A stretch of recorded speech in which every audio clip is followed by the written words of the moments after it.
What's going on, GGs? Welcome to Her Majesty's Game. You're through to the NBA2UK segment. What we're going to be doing is talking about basketball on a day-to-day basis, constantly, and trying to pick who will be the winners and losers of every game throughout the NBA season. So if you're new to my channel, what we tend to do is preview and review every single NBA game throughout the whole season. And depending on the matchups, pick who we think we're going to win. Now, the aim is, by the end of the season, is to pick at least 50% of the games correctly. Just to give you a heads up, I'm going to give you a summary of who I picked for the night before. Take it back to the next episode. I'm going to go for Jazz Pistons. I'm going to go for a Jazz win. Bulls Clippers is going to be a Clippers win. Thunder Nets is going to be a Nets win. Nuggets Knicks is going to be a Nuggets win. Heat Celtics, I'm going to go for a Heat win. Lakers Rockets to win. Spurs Timberwolves to win. And Raptors Warriors to win. As you know, yes, so that's how it works really. So in my previous 2 game nights that we went through, I got 2 out of 10 for one and 8 out of 8 for the other one. So I'm really excited to see how we get on with this one. I'll let you know the results. If you love to get involved, please do comment who you think is going to win, who's your team, who you rooting for, who you think is going to make it in the playoffs. I'm all down for the basketball talk, obviously coming all the way from the UK, London. So just let me know how you feel about particular games, and I'll always come back, because that's just what I do. Now let's go into the preview of the games, or the review of the games. I apologize. So we had the Jazz and the Pistons, which was a very, very easy one.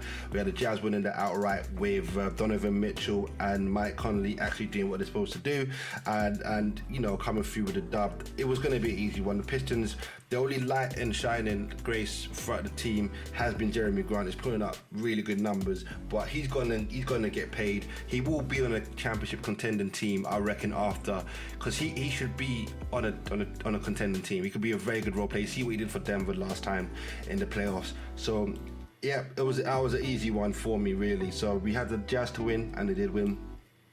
Next we had the Clippers and the Bulls. The Clippers just about creeped their way out of this one. Zach LaVine with 45, and then you had Kawhi with 35, but also you're getting backed up by Paul George and also by Lou Williams. So yeah, a pretty good win on their side. Good for them, but I feel like the Chicago Bulls can definitely hold their head up high here.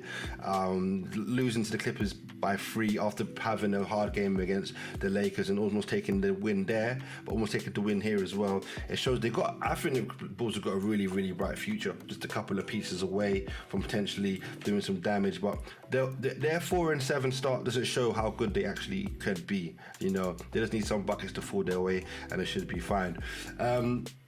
So I got that one right. So that was 2. So I'm thinking, yeah, like 2 out of 2. All right, cool. We're doing our thing. So we're on a bit of a roll here. And then it comes to the Nets versus the Thunder, and I thought the Nets was going to get back both guys, and Kyrie Irving and Kevin Durant, which I said in my previous video, but I see that wasn't the case. Gilgeous-Alexander is playing really, really well, and it seems like the Brooklyn Nets is like, we're going to outshoot you, but they need to make the buckets, and they ain't got no defense. It looks like they're just letting teams just pour up on them. And so yeah, the Thunder came out with that one, just really messed up my thing, because I thought I was going to get 100% this one. I thought this was an easy one. If you look at the games, you will think that, but the Thunder seem to be making their shots now. They weren't making them early in the season, but they seem to be making them now. And then my flatmate, who's a Kiwi, loves Steven Adams, he was telling me that Gilgeous-Alexander may be the face of the OKC, and they've got so many picks to come.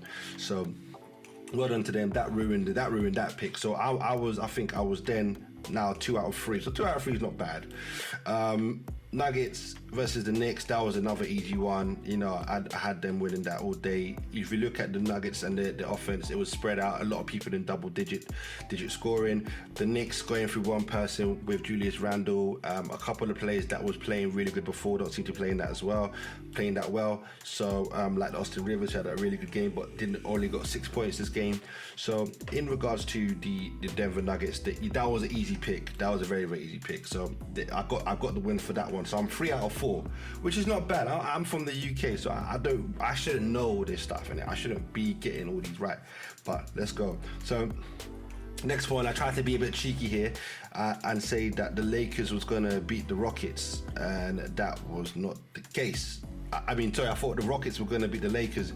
I thought that this would be a game that they're going to let them win, think they're going to be a playoff team, but nah, like Anthony Davis came in and gave a bunch of ass whoopings up in that place. Like, I think it was the Christian Wood who tried to come up, but AD's that guy. AD's that guy, and it don't come for him. LeBron James obviously 18, 7 and 7. Andy Davis coming 27. You know, it's mad. But when it comes to the two technicals and all that stuff for DeMarcus Cousins, it's like when I was really bad at school. You know, once you get that tag on you, anything that comes your way that is negative or that is bad, they're trying to put you down for it. And even though there was teammates last year, I don't think he would have swiped him in the face by purpose, but I guess it's just the rules of the NBA today. So yeah, so I thought the Lakers would take it. I mean, the Rockets would take it, but the Lakers took it. Well, it's still happy anyway. Timberwolves and Spurs. See, I knew that the Timberwolves would take this one after coming so close to beating the Spurs, and they did. So I thought so. So I did go for a Timberwolves win. DeAndre Russell had a really good game. I don't think they even played Karl Anthony. They didn't play Karl Anthony Towns at all. But Malik Beasley and DeAndre Russell had a really good game. Spurs, they got the victory, so they split it. I think they'll take that. And then it comes to the Rockets versus the Warriors. The Warriors now, I thought Steph Curry was going to light up this team, innit? Like proper light them up. But it seems like it's not the case, and they didn't need to, because Andrew Wiggins came through with a 17-point haul, and Draymond Green came with a 10, 9, and a 10, with Kelly Oubre finally contributing with 12 points. Even though it was 5 for 14, it was just about enough to beat the Raptors. And Pascal Siakam, you can see he's now gradually picking up in his games with 25 and 11, and Fred VanVleet has just been consistent for them. They need more help, but yeah, like I feel like it's such a big win for the Warriors, man, because they're now 6-4. They're healthy now in the conference, you know. So it's really, really good. So yeah, I did predict the Warriors would take this one. And for the Celtics Heat, we never really got to see it, so it was postponed because of the COVID.